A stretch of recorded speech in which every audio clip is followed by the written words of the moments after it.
और बुलेटिन की शुरुआत अहम खबर के साथ। छत्तीसगढ़ में चुनावी रैलियों का दौर जारी है। इसी के तहत आपको बताएं कि कांग्रेस के अध्यक्ष मल्लिकार्जुन खड़गे ने छत्तीसगढ़ के सुकमा में रैली को संबोधित किया। इस दौरान खड़गे ने कहा कि बीजेपी वाले सिर्फ वादा करते हैं, काम नहीं। हम वादा भी करते हैं और काम भी करते हैं, जो कि आपके सामने है। मुझे बताओ, बीजेपी ने इस देश के लिए क्या किया? बार बार भाषण करते हैं और टीका करते हैं कांग्रेस ने क्या किया, 60 साल में क्या किया। कभी कभी मोदी साहब ये भी भूल जाते हैं कि उनकी हुकूमत कितने दिन थी, कांग्रेस की हुकूमत कितने दिन थी, या दूसरे पार्टियों का राज भी कितने दिन था, ये भूलते हैं। और हमको हमेशा बोलते हैं कि कांग्रेस ने 70 साल में क्या किया। 70 साल में तो हमने इस देश को बनाया, बड़े बड़े फैक्ट्रियां बन गए, पब्लिक सेक्टर्स बन गए, लाखों लोगों को काम मिला, बच्चों को पढ़ने के लिए स्कूल खोले गए। क्या जो स्कूल इस छत्तीसगढ़ में है, क्या वो सभी मोदी जी ने बनाया? आप बोलिए। नहीं, ये ऐसा बात करते हैं कि देश को आजादी 2014 में ही मिली, इससे पहले आजादी नहीं थी, इससे पहले स्कूल नहीं थे। ये सब हमेशा जो कहते हैं मोदी जी, शाह जी और उनके चेले, अब उठे। मैं देखा आज जरा जोर में फोटो आया है उनका। कांग्रेस अध्यक्ष मल्लिकार्जुन खड़गे जगदलपुर पहुंचे, जहां पर कार्यकर्ताओं ने उनका जोरदार स्वागत किया है। उन्होंने बस्तर की सभा में बीजेपी पर जमकर निशाना साधा। खड़गे ने पीएम मोदी पर भी हमला बोला। इस दौरान उन्होंने महंगाई, बेरोजगारी का हवाला देते हुए केंद्र सरकार की काबिलियत पर सवाल उठाए। साथ ही उन्होंने छत्तीसगढ़ सरकार की उपलब्धियां भी गिनाई हैं।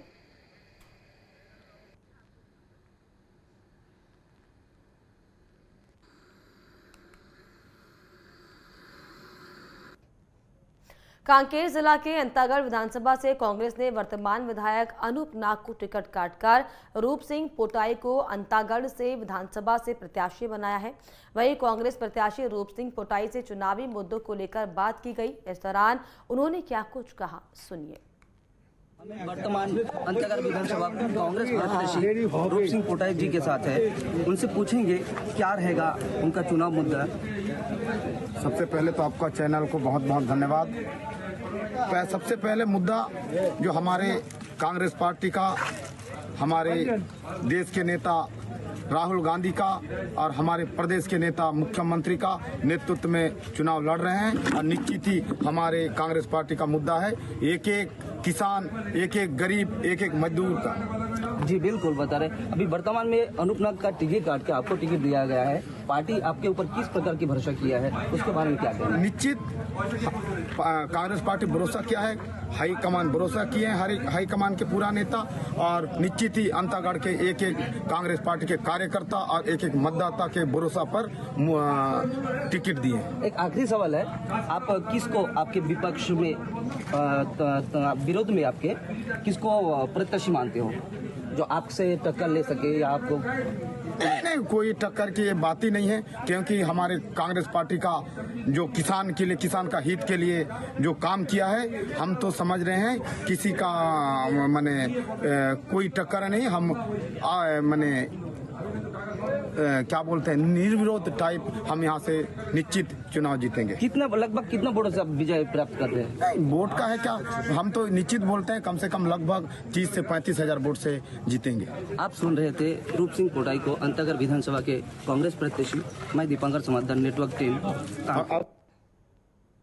दुर्ग जिले की 5 विधानसभा सीट में सबसे महत्वपूर्ण मानी जाने वाली सीट भिलाई नगर है, जहां से मौजूदा विधायक देवेंद्र यादव को एक बार फिर कांग्रेस पार्टी ने अपना प्रत्याशी बनाया है। वहीं देवेंद्र यादव और बीजेपी के पूर्व मंत्री प्रेम प्रकाश पांडेय आमने सामने हैं। कांग्रेस ने एक बार फिर आपके ऊपर भरोसा जताया है। कांग्रेस ने नारा दिया अब की बार 75 बार, क्या कहना चाहिए? देखिए, ऐसा है, भिलाई विधानसभा के अंदर आम जनता चुनाव लड़ रही है। बीजेपी के लिए बड़ी मुश्किलें हैं और आप देख सकते हैं कि बीजेपी के कार्यकर्ता और नेता अब तो मंच में भी चुनाव में हार मान चुके हैं। बताइए, इतने बड़े पूर्व केंद्रीय मंत्री ये कहते हैं कि देवेंद्र यादव चुनाव जीत भी जाएंगे तो वो ईडी उनको छोड़ेगी नहीं, हम ईडी से उनको पकड़वा लेंगे। तो समझिए कि कहीं ना कहीं उनका मोरल पूरी तरह से टूट चुका है और अफवाहों का बाजार वो लगातार फैला रहे हैं। अब तो मंच में भी वो उन्होंने चुनाव हार मान लिया है जनता के सामने, क्योंकि ये चुनाव देवेंद्र यादव नहीं लड़ रहा है, केवल कांग्रेस पार्टी नहीं लड़ रही है, भिलाई की आम जनता, आम आवाम, बहनें, माताएँ, बुजुर्ग, ये सब लोग मिलकर लड़ रहे हैं। तो अब की बार कितना, क्या आंकड़ा रहेगा? देखिए, हमारी फिर से सरकार बनेगी, अब की बार 75 से अधिक सीटें हम जीत के आएंगे। और जहाँ तक भिलाई की बात है तो भिलाई की जनता सारी चीज़ें फैसला लेगी। मैं कुछ कहने वाला उसमें हूँ नहीं। जो है यहाँ की माताएं, बहनें और वरिष्ठ हैं, ये लोग तय करेंगे कि कैसा परिणाम होगा। छत्तीसगढ़ के भानु प्रतापपुर विधानसभा से कांग्रेस ने सावित्री मंडावी को मैदान में उतारा है। सावित्री मंडावी का कहना है कि उन्हें जनता का भरपूर समर्थन मिल रहा है। उनसे खास बातचीत नेटवर्क 10 के संवाददाता ने की, क्या कुछ कहा, सुनिए। वर्तमान में भानु प्रतापपुर विधानसभा के प्रत्याशी, कांग्रेस प्रत्याशी श्रीमती सावित्री मंडावी जी से बात करेंगे कि चुनाव में क्या क्या मुद्दा रहेंगे, क्या क्या मुद्दे रहेंगे आपके चुनाव में। इस चुनाव में मुद्दा तो नहीं बोल सकती, क्योंकि हमारी सरकार जो है 5 सालों में विकास के लगातार कार्य किए हैं। और साथ ही जब स्वर्गीय मनोज सिंह मंडावी जी थे, क्षेत्र का प्रतिनिधित्व कर रहे थे, उस समय से लेकर अब पर्यंत जो है वो भी लगातार इस क्षेत्र का विकास किया है। तो भी कहीं कहीं कुछ सुविधाएं रहे, उसको पूरा करना है। जैसे रोड, सड़क जो है, पुलिया कहीं कहीं बच गया है, वो पूरा करना है। बाकी तो सब विकास के बहुत कार्य हुए हैं यहाँ जी। और अभी जो वर्तमान में आपके विपक्ष में जो प्रत्याशी है, उनको क्या मतलब क्या दावा करते हैं कि वो आपसे कितना वोट में जीतेंगे, क्या कितना वोट से हार जाएंगे, क्या है? जी नहीं, जो गौतम सिंह उइके जी साले से बिलोंग करते हैं। साले में मेरा एक 2-3 दिन पहले कार्यक्रम था, बस उनके गांव से साले से इतनी मतलब महिलाएं, इतने सभी बुजुर्ग जो है, बच्चे सब इकट्ठा हुए हैं। तो मेरे को नहीं लगता कि गौतम सिंह मेरे लिए चुनौती है, क्योंकि इस क्षेत्र में हमेशा स्वर्गीय मनोज सिंह मंडावी जो है बहुत काम किया, लोगों के दिलों में बसे हुए हैं। और मेरा जो 8-9 महीना का जो कार्यकाल था, मेरी भी कोशिश रही है इस क्षेत्र का विकास करूं। उस दृष्टि से लगातार जब से चुनाव हुआ तब से लगातार दौरा कर रही हूँ। तो वो दौरा आज पर्यंत चालू भी है। तो जनता जो है बहुत खुश है और चाहते हैं कि मैं पुनः आप पुनः या विधायक बन के आएंगे। उसके बाद इस भानु प्रतापपुर में पहला क्या काम करना चाहते हैं? हाँ, मैं अभी बता रही थी आपको, वाकई में मेरे दूरकोंदल क्षेत्र में अंदर गाँव में बहुत, तो वाकई में घूम रही हूँ, देख रही हूँ, तो बहुत काम हुए। कुछ काम ऐसे जैसे रोड हो गया, पुलिया जो है, वाकई में जो मूलभूत सुविधा पुलिया जो है, मेरी सबसे पहला काम जो है रोड और पुलिया बनवाना। धन्यवाद। आप सुन रहे थे सावित्री मंडावी जी को, भानु प्रतापपुर के कांग्रेस प्रत्याशी। मैं दीपंकर समत्तर, नेटवर्क 10 कांकेर। छत्तीसगढ़ के अंतागढ़ विधानसभा से बीजेपी ने विक्रम उसेंडी को प्रत्याशी बनाया। विक्रम उसेंडी ने दावा किया है कि इस बार छत्तीसगढ़ में बीजेपी की सरकार बनेगी और यहां दोगुनी रफ्तार से काम होगा। उनसे खास बातचीत की हमारे नेटवर्क 10 के संवाददाता ने, क्या कुछ कहा, सुनिए। वर्तमान खड़े हैं अंतागढ़ विधानसभा, जहां पूर्व प्रदेश अध्यक्ष, सांसद, मंत्री रह चुके हैं विक्रम सिंह उसेंडी जी। उनसे पूछेंगे उनके चुनाव का क्या मुद्दा रहेगा।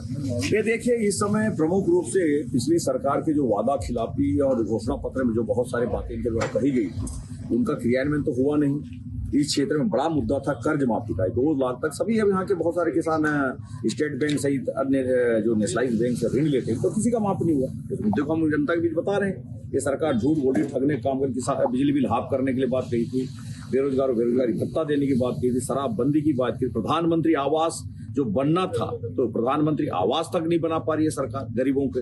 तो कुल मिला के सरकारी मुद्दे को लेकर हम जनता के बीच जा रहे हैं। आने वाले समय जो 15 साल तक विकास के काम हुए थे, गाँव में आप देखिए बहुत सारा काम, शिक्षा के क्षेत्र में हुआ था, बहुत सारे संस्थान खुले थे, सड़कों का निर्माण हुआ था, प्रधानमंत्री, ये सब काम ये सरकार में कुल मिला के मतलब इसको आगे नहीं बढ़ा पाई, कोई मरम्मत का काम भी नहीं करा पा रही। कांग्रेस के खिलाफ जबरदस्त निगेटिव वातावरण है। कुल मिला के जनता आने वाले समय भारतीय जनता पार्टी के लिए निश्चित रूप से भारतीय जनता पार्टी विकास के पक्षधर है, लोगों को योजनाओं का लाभ अंतर्गत विधानसभा में तो आप किसको आपके विपक्ष में ताकत और प्रत्याशी मानते हैं? मैं देखिए, हम किसी को ताकत और प्रत्याशी नहीं मान रहे हैं, हम अपना तैयारी भी कर रहे हैं, जो चुनाव लड़ रहे हैं वो हम अपनी तैयारी में लगे हैं और निश्चित रूप से जनता समझ चुकी है। अभी वो जमाना गया निर्दलियों का, यहाँ सब जानते क्योंकि आने वाले समय में राष्ट्रीय सरकारी भारतीय जनता पार्टी केंद्र में अच्छा काम करे, राज्य में भी आने वाले समय अच्छा काम करेगी।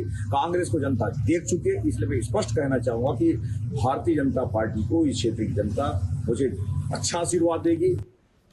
और इसी के साथ यहाँ पर रुक रहे एक छोटे से ब्रेक के लिए।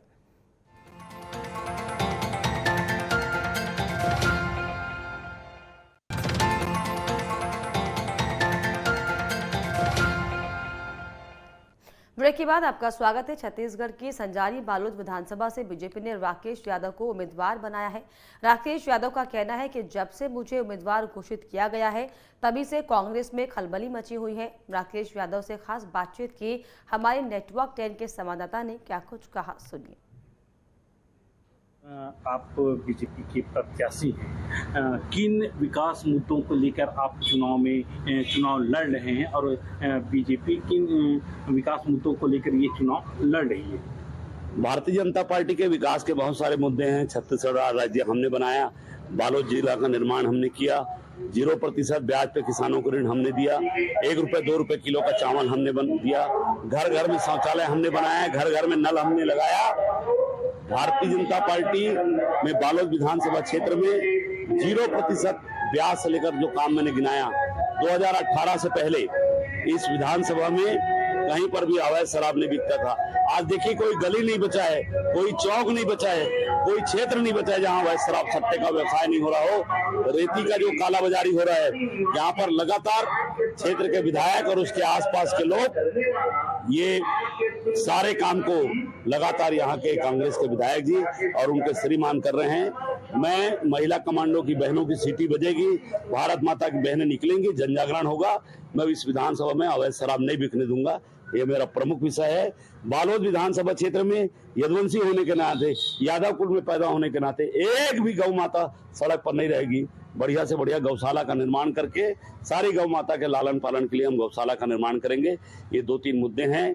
और ये जो हमारे बच्चे हैं, नौजवान बच्चे पढ़ने आ रहे हैं, कोई नीट का एग्जाम दिला रहा है, कोई पीएससी का एग्जाम दिला रहा है, इसके कोचिंग की बहुत अच्छी व्यवस्था मैं बालोद में करूंगा, ताकि हमारे नौजवान बच्चे लगातार पीएससी में, इंजीनियरिंग में और डॉक्टर में पढ़ने जा रहे हैं, उनकी संख्या बढ़ना चाहिए। यही मेरा प्रमुख विषय है। छत्तीसगढ़ के बालोद जिला में गुंडरदेही विधानसभा पर आम आदमी पार्टी के प्रदेश प्रभारी राजीव झा ने रोड शो किया। इस दौरान संजीव झा ने केजरीवाल की गारंटी कार्ड को बताया और साथ ही साथ क्षेत्रीय मुद्दों पर काम किए जाने की बात कही है। देखिए, मुझे लगता है कि छत्तीसगढ़ में पहले भी कांग्रेस 36 वादे किए थे। आज 36 वादों में आधे से ज्यादा वादे ऐसे ही पड़े रह गए। 5 साल पूरा हो गया। उन्होंने कहा था संविदा कर्मचारी को हम पक्का करेंगे। आज वही संविदा कर्मचारी आज सड़कों पर आंदोलन कर रहा है। उन्होंने कहा था रोजगार देंगे, आज रोजगार नहीं है। नौकरी निकली तो पेपर पहले लीक हो गया और उसके बाद रिजल्ट आया तो पता चला कि एक जो चेयरमैन है CGPCS के, उनके बच्चों को नौकरी मिल जाती है, राजपाल सचिव के बच्चों को नौकरी मिल जाती है। आम नौजवान कहाँ है? तो जो पहले वादा किया उसको पूरा नहीं किया तो आगे कैसे भरोसा करें?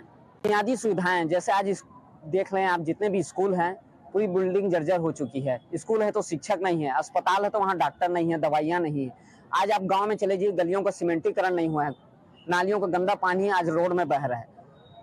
किसी भी प्रकार की स्वास्थ्य सुविधा नहीं आज गुंडरदेही विधानसभा में। रिफर सेंटर बना हुआ है गुंडरदेही का अस्पताल।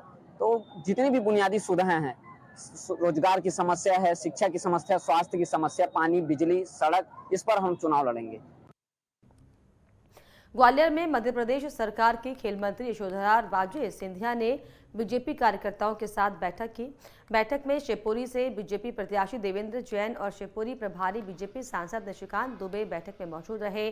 ग्वालियर चंबल संभाग की सीटें जीतने के लिए बैठक में मंथन किया गया।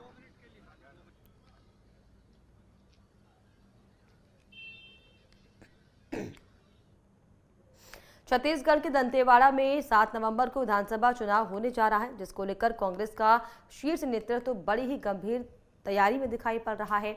और यही वजह है कि दंतेवाड़ा में लगातार कांग्रेस के बड़े नेताओं का दौरा हो रहा है। और आज कांग्रेस के राष्ट्रीय महासचिव और पूर्व केंद्रीय मंत्री भक्त चरण दास दंतेवाड़ा विधानसभा के दौरे पर पहुंचे। उन्होंने कांग्रेस को 5 साल की सरकार को बीजेपी की 15 साल की सरकार से बेहतर बताया। पूर्व केंद्रीय मंत्री ने कार्यकर्ताओं की बैठक ली और चुनावी रणनीति को लेकर मंथन किया। साथ ही उन्हें महत्वपूर्ण निर्देश भी दिए गए हैं। जैसे कि मैं बिहार, मणिपुर और मिजोरम का इंचार्ज हूं। आप जानते हैं मिजोरम में भी 7 तारीख को चुनाव है, लेकिन छत्तीसगढ़ के बस्तर मेरा प्रिय इलाका है। हमारा ड्रॉप आउट कितना होता है आप लोग जानते हैं। प्राइमरी लेवल पे, हाई स्कूल लेवल पे और कॉलेज लेवल पे पैसा के अभाव के कारण उच्च शिक्षा में गरीब लोग अपने बच्चों को भेज नहीं पाते हैं। लेकिन ये केजी से पीजी के कारण हर घर में हर गरीब जो बच्चे को पढ़ाने के लिए मेहनत करके इधर उधर खोज रहा था, उसको सरकार ने बैठे बैठे दे दिया। बच्चे का परवाह मत करो, बच्चे राज्य का। ना कोई एजेंडा है जनता के लिए, ना बीजेपी के पास कोई नेता है। बीजेपी के पास कोई मुद्दा भी नहीं है, कोई नेता भी नहीं है, और हमारे साथ चुनाव लड़। तो आप समझ लीजिए क्या हो। जितना जीते थे उससे भी कम जीतेंगे। और आज कांग्रेस 75 सीट से ज्यादा जीत के फिर से मजबूत सरकार बनेगा। क्योंकि मेरे पर्सनल लोग भी सब जगह पे हैं। 12 के 12 सीट में कांग्रेस फिर से आ रही। मध्य प्रदेश के विदिशा में पुलिस ने 60 वर्षीय तोरण सिंह दांगी हत्याकांड का खुलासा कर दिया। शिकायतकर्ता की हत्या शिकायत पर आपको बताएं कि दरअसल एक खुलासा किया गया। पुलिस ने महिला समेत 5 आरोपियों को अरेस्ट कर लिया है।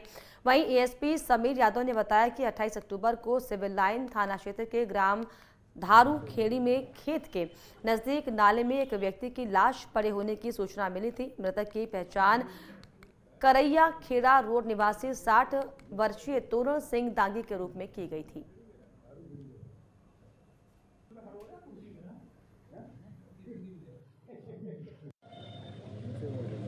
ये धारू खेड़ी में 28 तारीख को पुलिस की सूचना मिली थी। वहाँ के चौकीदार ने बताया था कि वहाँ एक संदिग्ध लाश खेत के पास नाले में पड़ी हुई है।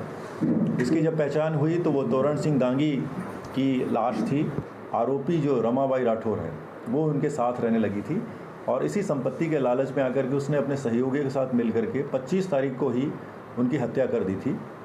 हत्या करने के बाद इसने 27 तारीख को 2 दिन बाद थाने में गुम इंसान की रिपोर्ट दर्ज कराई और 28 तारीख को लाश मिलने के बाद फिर इसका इन्वेस्टिगेशन हुआ। इसमें जो घटना में रमाबाई राठौर के साथ जो अन्य आरोपी हैं 4, कुल मिला के 5, इन सभी को गिरफ्तार कर लिया गया है। और इसी के साथ यहाँ पर रुक रहे एक छोटे से ब्रेक के लिए।